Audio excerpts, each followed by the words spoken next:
जय हिंद दोस्तों, स्वागत है आपका। आज का टॉपिक है जियोग्राफी प्रैक्टिस सेट 1। मैं जियोग्राफी से आपको 5 प्रैक्टिस सेट कराऊंगा, जिसमें प्रत्येक प्रैक्टिस सेट में 50 सवाल होंगे। तो चलिए स्टार्ट करते हैं। सबसे पहले जो सवाल है वो क्या है, आइए देखते हैं।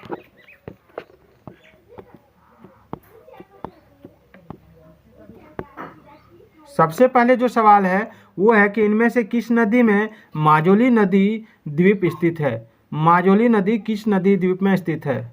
माजुली नदी द्वीप किस नदी में स्थित है, ये सवाल है। आपका ऑप्शन है गंगा, ब्रह्मपुत्र, गोदावरी या सिंधु। तो इसका आंसर हो जाएगा आपका ऑप्शन ख, ब्रह्मपुत्र। ब्रह्मपुत्र याद रखिएगा। नेक्स्ट है कि इनमें से कौन सा राज्य में सर्दी के महीनों में बाढ़ आती है? असम, पश्चिम बंगाल, केरल या तमिलनाडु। तो इसका राइट आंसर होगा ऑप्शन घ, तमिलनाडु में सर्दी के महीनों में बाढ़ आती है। नेक्स्ट है उत्तरांचल। एक मिनट, हाँ इसको यहाँ ले जाता हूँ, ठीक।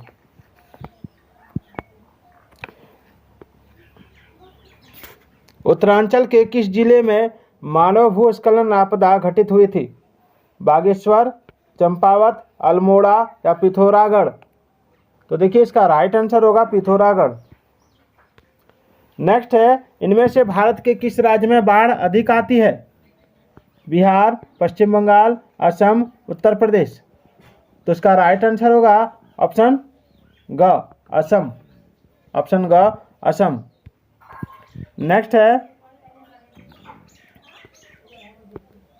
जब सूर्य दक्षिणी गोलार्ध में मकर रेखा पर लंबवत चमकता है तो क्या होता है? तो इसमें उत्तर पश्चिमी भारत में उच्च वायुदाब आता है, उच्च वायुदाब। नेक्स्ट है निम्नलिखित में से कौन सा लघु उच्चावच आकृति महासागरों में नहीं पाई जाती है? तो इसका राइट आंसर होगा प्रवाल द्वीप। प्रवाल द्वीप याद रखिएगा। नेक्स्ट सवाल है महाद्वीपीय ढाल की औसत गहराई निम्नलिखित के बीच होती है, किसके बीच होती है? तो ये हो जाएगा 200 से लेके 2000 मीटर। उस तत्व की पहचान करें जो जल चक्र का भाग नहीं है। जलीय चक्र का भाग नहीं है तो जल योजन। जल योजन, जल चक्र में वाष्पीकरण होता है, वर्षाठन होता है, संघनन होता है, लेकिन जल योजन नहीं होता है। अगला है कोपेन द्वारा जलवायु वर्गीकरण के क्या आधार हैं? तो देखिए कोपेन द्वारा जलवायु वर्गीकरण के आधार हैं निरपेक्ष एवं सापेक्ष आर्द्रता के आंशिक मासिक मान। चलिए 10 नंबर सवाल, अंतर उष्ण कटिबंधीय अभिसरण क्षेत्र प्रायः कहाँ होता है? तो देखिए इसका राइट आंसर हो जाएगा आपका ऑप्शन क, भूमध्य रेखा के निकट। सौरमंडल में कितने ग्रह हैं? सौरमंडल में 9 ग्रह हैं प्लूटो को लेके, लेकिन अभी के समय सौरमंडल में 8 ग्रह हैं प्लूटो को छोड़ के, ठीक है। भूगोल कितने प्रमुख विषयों का अध्ययन का विषय है? तो राइट आंसर होगा 3।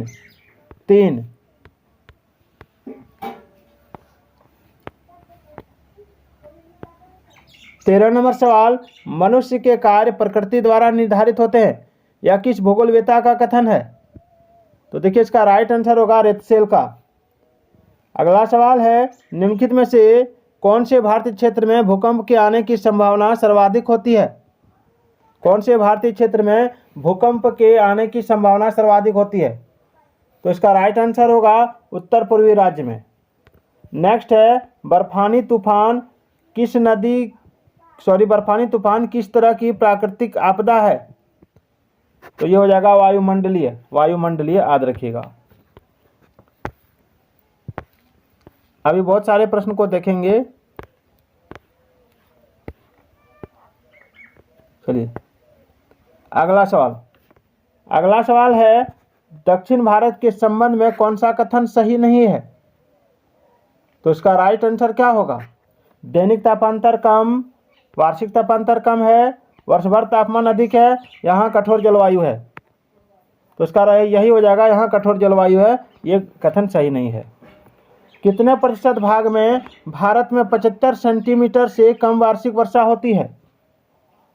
तो इसका राइट आंसर होगा 3/4 भाग में, 3/4 भाग में।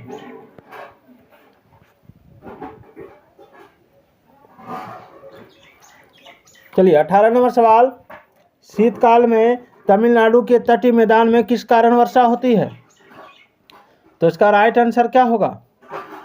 तो शीतकाल में तमिलनाडु के तटीय मैदान में उत्तर पूर्व मानसून के कारण वर्षा होती है, उत्तर पूर्व मानसून के कारण, उत्तर पूर्व मानसून के कारण।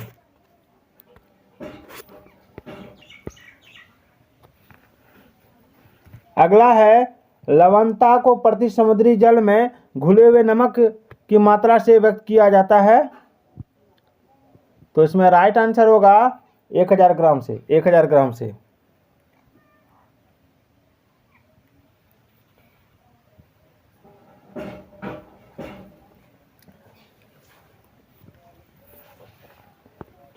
बीस नंबर सवाल है, निम्न में से कौन सबसे छोटा महासागर है? तो सबसे छोटा महासागर पूछा गया है।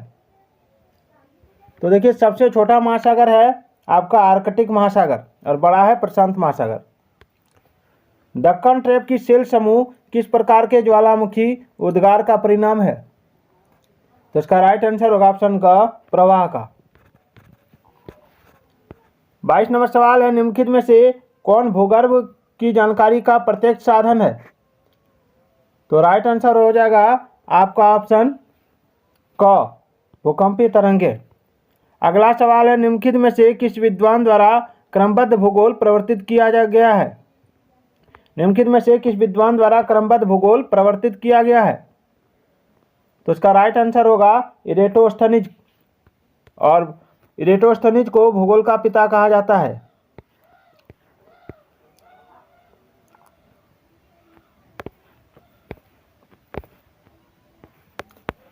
अगला सवाल, निम्नलिखित में से कौन विषयकालिक संश्लेषण करता है?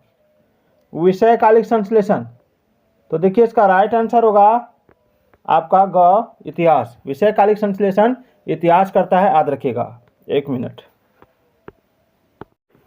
25 नंबर सवाल है, निम्नलिखित में से कौन सा प्रश्न कार्य कारण संबंध से जुड़ा हुआ है? देखिए, कार्य कारण संबंध से जो जुड़ा हुआ है वो है आपका क्यों, क्यों से। ठीक है, क्यों का मतलब क्या हुआ कि कोई भी काम क्यों होता है।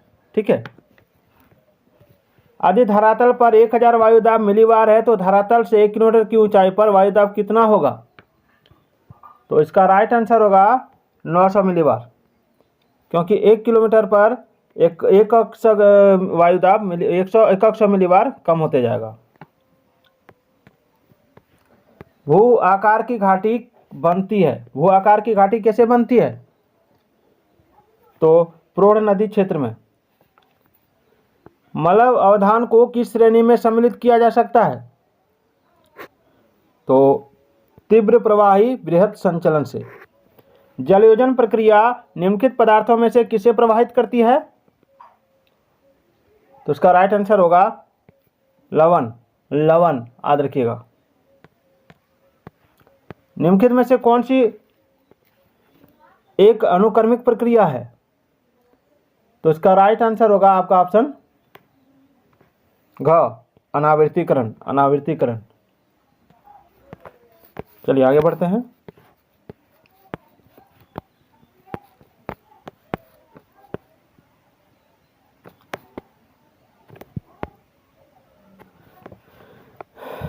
चलिए, चट्टानों का टूटकर अपने स्थानों पर ही पड़े रहना कहलाता है, क्या कहलाता है? तो अपक्षय कहलाता है। निम्नलिखित में से कौन सा अवसादी सेल है?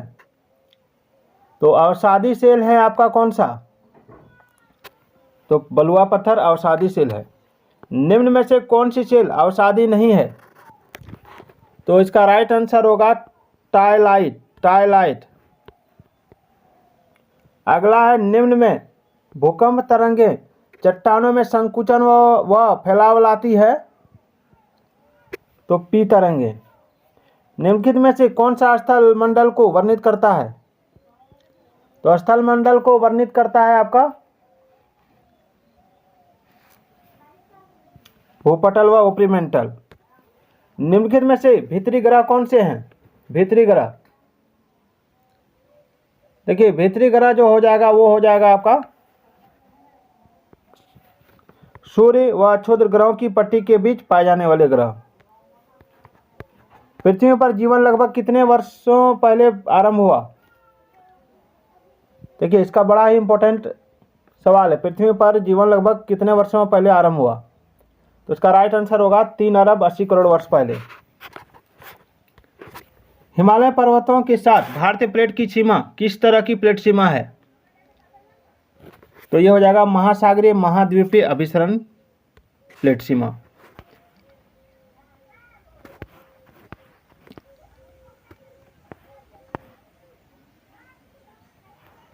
अगला सवाल है कि महाद्वीपीय विस्थापन के सिद्धांत का प्रतिपादन किसने किया? तो इसका राइट आंसर हो जाएगा आपका ऑप्शन ग टेलर ने। निम्नलिखित में से कौन सबसे छोटा महासागर है? तो सबसे छोटा महासागर हो जाएगा आपका ऑप्शन ख आर्कटिक महासागर। निम्नलिखित में से कौन सा पटल विरूपण से संबंधित नहीं है? तो इसका राइट आंसर हो जाएगा ग महादेश जनक बल। निम्नलिखित में से कौन सी गैस वायुमंडल में सबसे अधिक मात्रा में मौजूद है? तो ग हो जाएगा नाइट्रोजन। वह वायुमंडलीय परत जो मानव जीवन के लिए महत्वपूर्ण है। तो मानव जीवन के लिए महत्वपूर्ण परत जो है वो हो जाएगा आपका क्षोभ मंडल। समुद्री नमक, पराग, राख, धुएं की कालिमा, महीन मिट्टी किससे संबंधित है? तो इसका राइट आंसर हो जाएगा धूलकण। कोपेन के ए प्रकार की जलवायु के लिए निम्न में से कौन सी दशा अर्हक है? तो देखिए इसका राइट आंसर हो जाएगा क सभी महीनों में उच्च वर्षा। चलिए, जलवायु के वर्गीकरण से संबंधित कोपेन की पद्धति को व्यक्त किया जा सकता है? तो ऑप्शन ख व्यवस्थित रूप से। भारतीय प्रायद्वीप के अधिकतर भागों को कोपेन की पद्धति के अनुसार वर्गीकृत किया जाएगा? तो घ एएम में। निम्नलिखित में से कौन सा विश्व का सबसे गर्म साल माना गया है? विश्व का सबसे गर्म साल, तो ऑप्शन ख 1998 को। जैव विविधता का संरक्षण निम्न में किसके लिए महत्वपूर्ण है? तो ऑप्शन घ सभी जीवधारी के लिए। असुरक्षित प्रजाति कौन सी है? असुरक्षित प्रजाति कौन सी है? देखिए असुरक्षित प्रजाति पूछा गया, तो जिन प्रजातियों के लुप्त होने का खतरा है। तो दोस्तों आज का ये 50 प्रश्न कैसा लगा? मैं 5 प्रैक्टिस सेट आपको दूंगा जो आपका BPSC, railway, JPSC, JSSC, SSC सब, ग्रुप डी, एनटीपीसी सबके लिए इंपॉर्टेंट होगा। तो फिर मिलते हैं अगले वीडियो में, तब तक के लिए जय हिंद, जय भारत।